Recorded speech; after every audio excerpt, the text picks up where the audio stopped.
हामी बिस्तारै बिस्तारै जसरी एमाले भन्ने पार्टी विचार शून्य छ, अहिले त्यहाँ विचारमा बहस पनि हुँदैन, विचारसँग मतलब पनि छैन, उनीहरूसँग चाहिँ पद प्राप्त गर्ने तरिका छ, राष्ट्रिय अन्तर्राष्ट्रिय साम्राज्यवादीहरूसँग साँठगाँठ गरेर पैसा डलर ल्याउने तरिका जानेका छन्।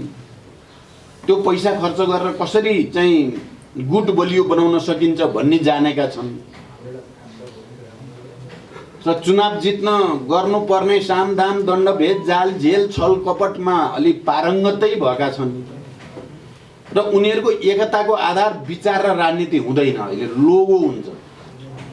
सूर्य त्यही हो, एमाले सूर्य भएपछि सिद्धियो। अब त्यो सूर्यभित्र के भइसक्यो भन्ने कुरा त्यहाँ त्यस्तो डिबेट हुँदैन।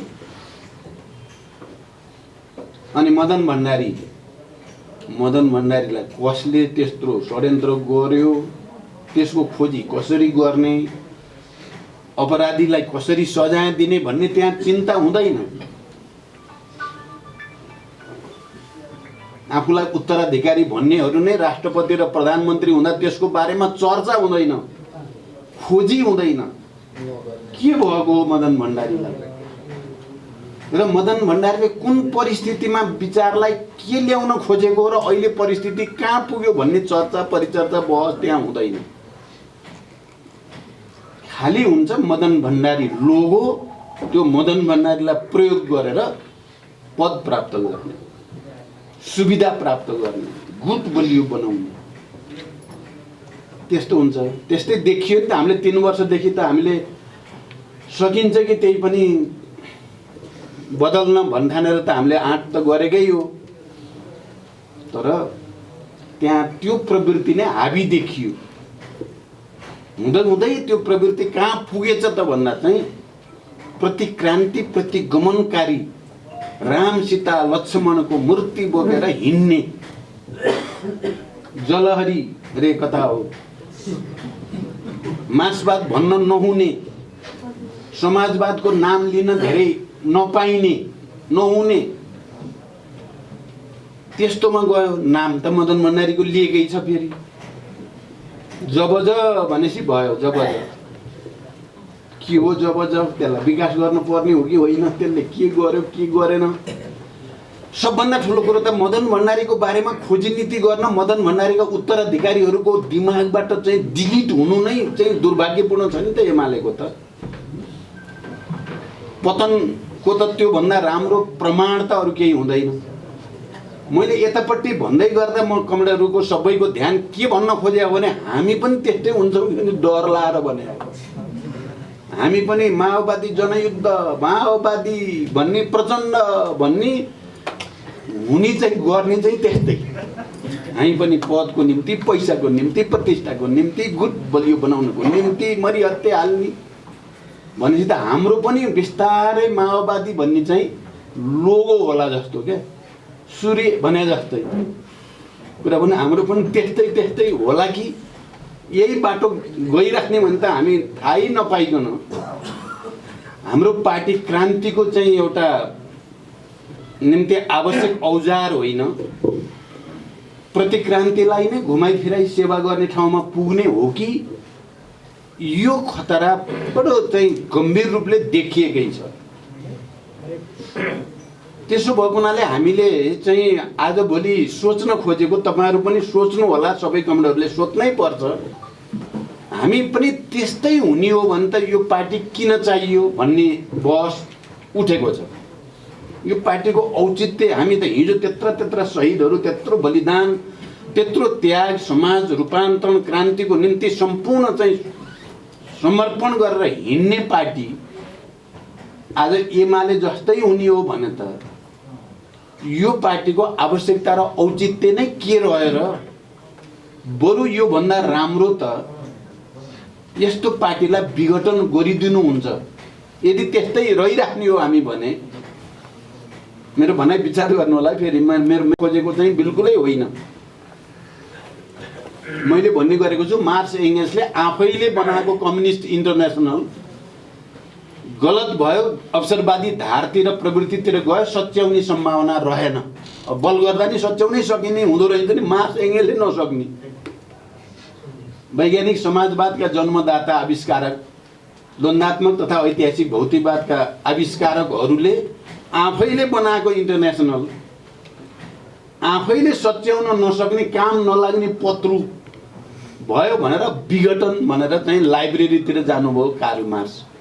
त्यतापट्टिबाट बरु अध्ययन अनुसन्धान गरेर पुँजीलाई चाहिँ पूर्णता दिएर चाहिँ मानव जाति वर्गको निम्ति हामी सेवा गर्न सकिन्छ भन्नु चाहिँ सही रहेछ क्या। तपाईँ हामी सोचौँ त एकचोटि, हामी आफै अब यस्तै यस्तै हुँदै जाने पद पैसा प्रतिष्ठा गुट अराजकतालाई नै प्रश्रय दिने र एमाले जस्तै हुने हो भने चाहिँ हामी मार्क्सका चेला हौँ या मार्क्सवादका हामी अनुयायी हौँ भने त यसलाई विघटन गरिदिनु बरु इमान्दारी हुने भयो क्या। यस्तो पार्टी चलाएर जनतालाई धोका, जनतालाई हामी क्रान्ति गर्छौँ भन्ने गर्ने चाहिँ प्रतिक्रान्ति भएपछि त धोका हो नि जनतालाई त। त्यो धोका नदिने हुनको लागि चाहिँ बरु विघटन गर्ने भन्ने छलफल चल्न खोज्छ आजको। बरु चाहिएन नि, अब जसलाई अब त्यस्तै गर्नु छ एमालेमै गएर गरे भयो नि त, गुट बनाउने, पैसा कमाउने, पद प्राप्तको लागि तचाड र मचाड गर्ने जानुभयो नि त हाम्रा केही साथीहरू। त्यसै गर्न मन लाग्यो त सबै गए भयो नि त, हामी पनि एमालेमै जाने, एमाले जस्तै हुने, गुट बनाउने, पैसा कमाउने, पद प्राप्त गर्ने, दलालहरूसँग साँठगाँठ सम्पर्क गर्ने, बढीभन्दा बढी तिनीहरूसँग चाहिँ तिनीहरूको स्वार्थ पुरा गरिदिने भने त एमाले हुनु नै राम्रो नि। एमाले हुँदा त्यहाँ चाहिँ सबै खालको मिल्या छ, तिनीहरूको नेटवर्क छ, सेट छ। हाम्रो त सेट पनि छैन, हामी त त्यो पनि नजान्ने भइयो क्या। त्यसमा पनि हामी पछि पर्ने भइयो, हामी सक्दैनौँ उनीहरूसँग कम्पिट गर्न। एमाले र काङ्ग्रेससँग त्यही बाटोमा, त्यही लाइनमा, त्यही चरित्र, त्यही विशेषतामा हामी कम्पिट गर्नु हामी चाहिँ साना पर्छौँ कि धेरै कमजोर पर्छौँ। हामीले सक्ने भनेको क्रान्ति गर्न हो, परिवर्तन, रूपान्तरण, नयाँ समाज निर्माण गर्न सक्ने हो। हाम्रो विशेषता त त्यो चाहिँ हो। त्यो गर्न नसक्ने हो भने यसको औचित्य नै के रहन्छ भन्ने प्रश्न कमरेडहरू विचार गर्नलाई। यो म नकारात्मक ढङ्गले भनेको चाहिँ होइन। हाम्रो रूपान्तरण अब सामान्य बलले नहुने भयो, बल अलि धेरै गर्न पर्यो, मेहनत धेरै गर्न पर्यो भन्न खोजेको हो सार कुरा चाहिँ। फेरि यति भनेर म अर्को एउटा पाठ भन्छु, हामी नै त्यो पार्टी हो फेरि जसले यहाँ प्रतिगमन हुन लायो, हिजोका आन्दोलनका, क्रान्तिका, जनयुद्धका उपलब्धिहरूमाथि घारे हात लाएर यसलाई खोज्न कोही आउँछ भने तुरुन्तै फिल्डमा, सडकमा निक्लेर चाहिँ नाराबाजी गरेर भिडन्त गरेर अर्को खालको नयाँ खालको जनयुद्ध लडिहाल्न तयार हुने चाहिँ फेरि हामी नै हो। फेरि हाम्रै पार्टी, हाम्रै कार्यकर्ता, हाम्रै समर्थक जनता हो। यो पक्ष फेरि हाम्रो सिद्धिएको छैन। खतराको घन्टी उतापट्टि बजिराखे पनि फेरि सकारात्मक पाठ चाहिँ हाम्रो के छ भने हामी त्यसो गर्छौँ। अहिले पनि हाम्रो भित्र चाहिँ आन्दोलन गर्ने, परिवर्तनको निम्ति, अन्याय अत्याचार विदेशी हस्तक्षेपका विरुद्ध लड्ने पार्टीले कार्यक्रम बनाएर ल्यायो, नेतृत्वले लड्न जानु पर्यो भन्ने हो भने मलाई लाग्छ जराक जुरुक हामी उठ्नेमा छौँ। फेरि हामी बिग्रेका छौँ, तर फेरि हामीलाई त्यो क्रान्ति मोह, परिवर्तन र जनता र राष्ट्रप्रतिको जिम्मेवारी बोध चाहिँ मनबाट गएको चाहिँ छैन। व्यवहार चाहिँ दिन प्रतिदिन अर्कोतिर कदम चाहिँ अर्कोतिर बढिरहेका छन्, तर मनभित्र चाहिँ फेरि हाम्रो त्यो छ। र पार्टीले, लिडरसिपले यदि चाहिँ परिवर्तनको निम्ति चाहिँ आह्वान गर्यो भने हामी जराकजुरुक उठेर फेरि प्रतिक्रियावादीहरूको सातोपुत्लो खान सक्ने तागत यही पार्टीसँग छ। यो चाहिँ फेरि हामी सबैको निम्ति एउटा उज्यालो भविष्यको शुभ सङ्केत हो, हामी सबैको निम्ति गौरवको कुरा हो। यो कुरा पछिल्लोचोटि राम्रै प्रमाणित भयो। हामी नेकपा एमालेसँग एकता गऱ्यौँ, हाम्रो सपना थियो एमाले भित्र भएका इमान्दार कम्युनिस्टहरूलाई पनि हामी नेतृत्व गर्न सक्छौँ, रूपान्तरण गर्न सक्छौँ, एउटा विशाल कम्युनिस्ट पार्टी बनाएर नयाँ तरिकाले समाजवाद निर्माण गर्न सक्छौँ भनेर गरे होइन हो हामीले एकता। हामीले आत्मसमर्पण गर्न एकता गरे त होइन। बरु राजनीतिक प्रतिवेदन र त्यति बेलाको विधान हेर्नुभयो कमरेडले, हेरिराख्नु भएकै होला। हेर्यो भने त्यो चाहिँ क्रान्तिकारी नै छ। प्रतिवेदन क्रान्तिकारी नै छ, विधान क्रान्तिकारी नै छ। माओवादी जनयुद्धले नै यो देशमा जागरण ल्यायो। उत्पीडित वर्ग, जाति, क्षेत्र, लिङ्ग, समुदायमा एउटा ठुलो राजनीतिक जागरण माओवादी जनयुद्धले ल्यायो भन्नेमा केपीले हस्ताक्षर गरेका छन्। सङ्घीय लोकतान्त्रिक गणतन्त्र स्थापनामा मुख्य भूमिका माओवादी जनयुद्धकै हो भन्ने कुरामा केपीले हस्ताक्षर गरेका छन्। राजनीतिक प्रतिवेदन ड्राफ्टकर्ता यही हुनुहुन्छ। त्यहाँ त हामीले गल्ती गरे त होइन। हाम्रो आँट थियो के भने सबैलाई चाहिँ रूपान्तरण गरेर क्रान्तिकारी बनाएर यो देशलाई 30-40 वर्षसम्म हामीले लिड गर्छौँ र समाजवाद चाहिँ हाम्रै अभियान अन्तर्गत ल्याउँछौँ भन्ने सपना थियो। तर धोका भयो। केपी ओली धेरै पर गइसकेको र केपी ओलीको पछाडि जो जम्मा भएका रहेछन् ती भयभरका प्रतिक्रियावादी जति केपी ओली वरिपरि गोलबन्द भए।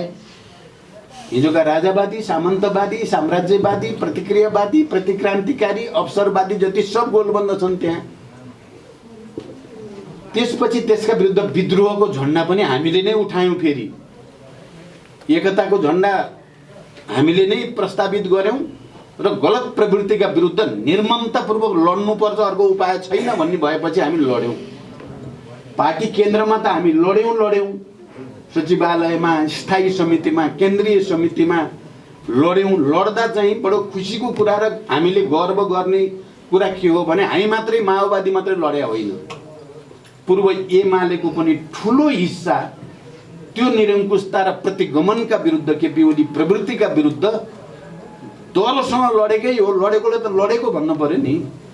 तपाईँ हामी देशव्यापी अभियानमा, हामी झलनाथ माधवहरू जुन अभियानमा हामी हिँड्यौँ, हाम्रो भाषा एउटै थियो, प्रस्तुति एउटै थियो। प्रतिक्रान्ति हो, सहन सकिँदैन, मानिँदैन भन्ने थियो नि संसद विघटन पहिलोचोटि भएपछि। त्यति मात्रै होइन, केन्द्रीय समितिको चाहिँ ठुलो बहुमतद्वारा कारबाही गरियो केपीको निरङ्कुशता माथि। वैधानिक ढङ्गले पनि गरियो, राजनैतिक मात्रै होइन, आधिकारिक ढङ्गले पनि गरियो। संसदको बहुमत हस्ताक्षरद्वारा संसदीय दलको नेताबाट नै हटाइयो, अर्को नेता चुनियो र त्यही नेता प्रधानमन्त्री हुने कुरा निश्चित भयो। यो कुनै छिपेको कुरा होइन, निश्चितै भयो। तर प्रतिक्रियावादी षड्यन्त्र, देशभित्र बाहिरको सेटिङ फेटिङ केले चाहिँ हामीलाई यो स्थितिमा पुर्यायो। मेरो भनाइ मतलब के भने हामी हारेको होइन भन्न खोजे। हामी हारेकै होइन, हामीले जितेको हो भन्ने गर्वको साथ हामी जानु पर्यो। र त्यति बेला पहिलो संसद विघटन या दोस्रो संसद विघटन पछि हामीले जो अपिल गर्यौँ, देशभरिको हाम्रो पार्टीका नेता कार्यकर्ताहरू निसङ्कोच, बिना हिचकिचाहट, बडो उत्साहको साथ, परिस्थिति त प्रतिकूल हो नि, अनुकूल त परिस्थिति त होइन, बिग्रिन थालेको पार्टी हो, तर चाहिँ जागरण यस्तो देखा पर्यो। हामी माघ 28 गतेको काठमाडौँको सभा हेर्दा त 62-63 को झल्को आउने भयो। त्यो त विशाल जनताको महासागरै उर्लेर आएको छ देशैभरि र हामी त्यसको नेतृत्वमा छौँ भनेपछि अर्को पाठ फेरि हाम्रो के छ भने रूपान्तरणको सम्भावना भएको, परिवर्तनको पक्षमा जाने र शहीदहरूको त्याग र बलिदानलाई सम्मान गर्न सक्ने पार्टी हामी नै हो। यो कुरा पनि पुष्टि भएको छ फेरि। अब हामी अहिले कता कता यो गलत व्यवहार शैली र सही विचार र राजनीतिले हामी संहिता, गणतन्त्र, धर्मनिरपेक्ष, समाजवाद उन्मुख अर्थतन्त्र, उत्पादनको निम्ति सङ्घर्ष, श्रमसँग सम्बन्ध इत्यादि ठिकै कुरा गरेका छौँ हामीले। व्यवहार हेऱ्यो भने संसदवाद, आज अलिकति संसदवाद, भोलि अलिकति संसदवाद हुँदै एमाले भइरहेका छौँ। फेरि आन्दोलन गर्ने भन्यो भने जुरुक्कै उठेर सडकमा हाम फाल्छौँ, अनि यतापट्टि सत्ताको कुरा आउँदाखेरि फेरि हामी संसदवादीतिर जस्तै देखिन्छौँ। यस्तो दोसाँधमा जस्तो हाम्रो पार्टी परेछ अहिले। अब योभन्दा अलि उतापट्टि गयो भने एमाले हुन्छ, माओवादी सिद्धिन्छ। योभन्दाबाट अलिकति चाहिँ बायाँतिर ढल्क्यो भने यो क्रान्तिकारी महान पार्टी भएर फेरि एकचोटि देशलाई झ्याकाएर नेतृत्व गर्न सक्छ। त्यसकारण हामी अहिले केन्द्रीय समितिले भनेको, हामीले शहीदहरूप्रति सम्मान गर्दा, श्रद्धाञ्जली गर्दा अपिल गर्न खोजेको कुरा यो छ कमरेडहरू, हामीले आत्मसमीक्षा गरेका छौँ। हामीले पनि गल्ती गऱ्यौँ। तपाईहरुले हेर्नुभयो 19 पृष्ठ लामो केपी प्रवृत्तिका विरुद्ध सङ्घर्षको दस्तावेजमा गल्ती हामीबाट पनि भयो भनेर खुलस्त भनिएको छ। माघ 28 को आमसभामा हामीले बोल्दाखेरि पनि हामीले भनेका छौँ हाम्रा पनि त्रुटि भए। समयमै यसलाई चाहिँ नेस्तनाबुद गर्ने कुरामा हामी अलि उदार भएर अलिअलि चाहिँ अनावश्यक सम्झौता पनि हामीले गर्यौं र गलत प्रवृत्तिले त्यहाँनिर चाहिँ हाबी हुने मौका पायो भनेर पनि हामीले भनेका छौँ। हामी कम्युनिस्ट हौं, गल्तीलाई गल्ती स्वीकार्न हामीलाई कुनै अप्ठ्यारो छैन। हामी इमानदार छौं राष्ट्र र जनताप्रति, त्यसकारण हामीलाई केही अप्ठ्यारो छैन। तर त्यसको गर्नुको हाम्रो मकसद चाहिँ रूपान्तरण नै हो, क्रान्तिकारी दिशामा। अहिले हामी जनयुद्धतिर त जाँदै छैनौं, अहिले परिस्थिति पनि त्यो छैन, शान्तिपूर्ण र प्रतिस्पर्धामै छ। म कमरेडलाई अब अन्तिममा के भनेर चाहिँ यो श्रद्धाञ्जली सभालाई अन्त्य गर्न चाहन्छु भने, हामीले यो संविधान बनाउने बेलामा हामी केही नोट अफ डिसेन्ट दर्ता गरेका छौं संविधान सभामा। हामीले यो देशका उत्पीडित वर्ग, जाति, क्षेत्र, लिङ्ग, समुदाय को पहिचान र अधिकार जति यो संविधानमा हुनुपर्ने हो त्यति छैन। त्यसैले आउने दिनमा यो संविधानलाई संशोधन र परिमार्जन गरेर ती वर्ग र जातिका मुद्दालाई अझ राम्रोसँग सम्बोधन गरिनुपर्छ भनिराखेका छौँ। हामीले निर्वाचन प्रणाली जस्तो छ, यो बुर्जुवा निर्वाचन प्रणालीले जनतालाई सत्ताको मालिक बनाउँदैन। यहाँ पुँजीपति र दलालहरू नै आइपुग्ने स्थिति बन्छ। त्यसैले निर्वाचन प्रणाली पनि पूर्ण समानुपातिक निर्वाचन प्रणालीले मात्रै नेपाललाई एकताबद्ध पनि गर्न सक्छ र सबै जात जाति वर्ग समुदाय सबैलाई राज्य सत्ताको मालिक पनि बनाउन सक्छ भन्ने कुरा पनि हामीले भनेका छौँ। हामीले शासकीय स्वरूपमा पनि आम जनताले चुनेको मान्छे कार्यकारी प्रमुख हुने सिस्टमले मात्रै हामीलाई बिस्तारै बिस्तारै यो देशलाई एकताबद्ध गर्ने र समाजवादतिर लान सक्छ। अहिलेको यो चाहिँ शासकीय स्वरूपले चाहिँ राजा महाराजा जस्तै राष्ट्रपति बनाउने खतरा छ। त्यही स्पिरिटमा हो हामीले भन्न खोजेको, हामीले भनेका छौँ। अब सायद केही समयपछि यो बस चलाउँदै लगेर हामी सडकमा जानुपर्ने हुन सक्छ। हामी चाहिँ एमाले नहुने हो भने, हामी कांग्रेस जस्तो पार्टी नहुने हो र हामी राष्ट्र र जनताप्रति इमानदार क्रान्तिकारी प्रगतिशील पार्टी नै भइराख्ने हो भने हामीले यी मुद्दा लिएर शान्तिपूर्ण रूपले जनतामा जानुपर्ने, सडकमा निक्लिनु पर्ने हुन सक्छ। दिन छिटै आउन सक्छ। हामीले संविधानमा समाजवाद उन्मुख भनेका छौँ। समाजवादतिर जाने भन्ने बाटो चाहिँ संसदवादको हिँडेर समाजवाद पुगिँदैन। एकदम दोटुक सिधा, एकदम सरल भाषामा उद्देश्य चाहिँ पूर्व जाने राख्ने, हिँड्ने चाहिँ पश्चिम। अनि कसरी पूर्व पुगिन्छ? अब हाम्रो काशी जानु कुतीको बाटो भने जस्तो गरेर त हामी गन्तव्यमा त पुगिँदैन। त्यसकारण जरुरी पर्यो भने हामी पहिला त पार्टीहरूसँग छलफलै गर्छौँ। पार्टीहरूसँग, कांग्रेससँग, एमालेसँग, अरू पार्टीहरूसँग पनि संविधान संशोधन त हामीले पहिला पनि दुईचोटि त हामी दोस्रोचोटि प्रधानमन्त्री हामीले पाउँदाखेरि हामीले दुईचोटि संशोधन प्रस्ताव त दर्ता गरेकै छौँ। हामीले मधेसी, आदिवासी जनजाति, दलित, महिला, मुस्लिम यिनीहरूका हक अधिकारहरू चाहिँ अझ पहिचानहरू चाहिँ स्थापित हुन पर्यो भनेर गरे हो हामीले। त्यति बेला संशोधन केही त हुन्थ्यो, पुरै त हुँदैन थियो। हामीले भने जस्तो त हुँदैन थियो, केही हुन्थ्यो। केही पनि हुन नदिने केपी ओली नेतृत्वको पार्टी नै हो, त्यति पनि हुन दिएन। तर अब हामी फेरि एकचोटि छलफल गर्ने, भएन भने जनतामा बहस लिएर जाने, कस्तो समाज हामीलाई चाहिएको, कस्तो निर्वाचन प्रणाली।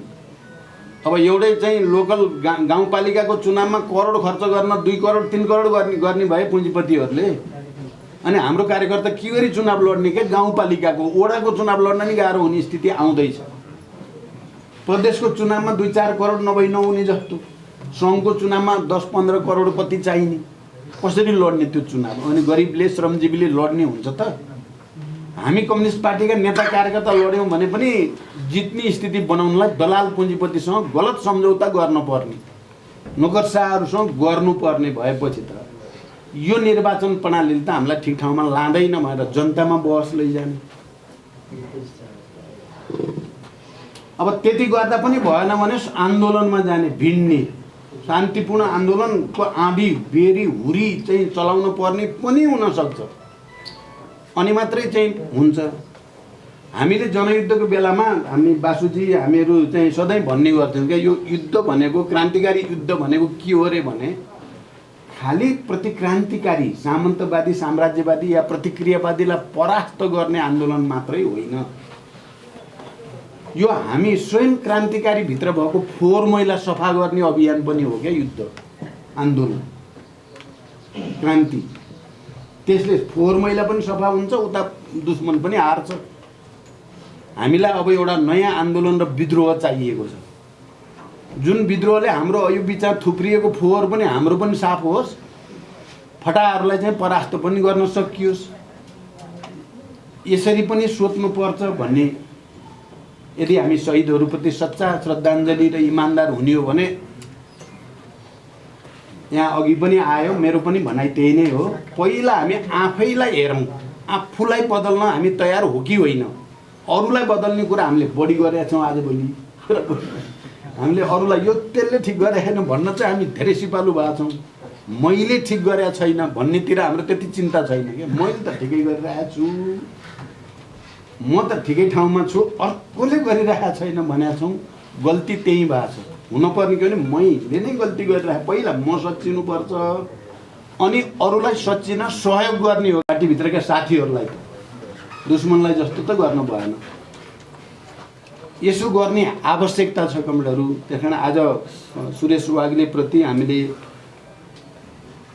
श्रद्धाञ्जली अर्पण गर्दै गर्दा, जनयुद्धका ती तमाम शहीदहरूप्रति गर्दै गर्दा यतातिरबाट सोच्नुपर्ने आवश्यकता छ। एउटा नयाँ आन्दोलन अब देशमा चाहिने देखिँदैछ। यहाँ कतिपय कुराहरू अहिले पनि आइरहेका छन्, विदेशले यो गर्ने रे, ऊ गराउन खोजेछ रे भन्ने छन्। तपाईँहरूले देखिराख्नु, यो गठबन्धन तोड्ने षड्यन्त्र पनि भइरहेको छ देशभित्रबाट, देश बाहिरबाट। यो प्रतिगमनलाई परास्त गर्न बनेको गठबन्धन, हामीले यो गठबन्धनलाई भनेको के छ भने संविधानको रक्षा, लोकतन्त्रको रक्षा, गणतन्त्रको रक्षा र राष्ट्रको रक्षाको निम्तिको गठबन्धन भनेका हौँ। यसलाई विभाजन के गरी गर्ने, यसलाई एमसीसी प्रयोग गरेर यसलाई फुटाउन सकिन्छ कि एमसीसी भनेर ल्याइदिएपछि चाहिँ भनेर एक थरी लागिराखेका छौँ। हामी चाहिँ यथास्थितिमा एमसीसी हुन सक्दैन भनिरहेका छौँ। हामी सकेसम्म गठबन्धनलाई बचाएर यसको पनि समाधान सकारात्मक ढङ्गले होस्, देशलाई क्षति नहुने ढङ्गले भन्ने चाहेका छौँ।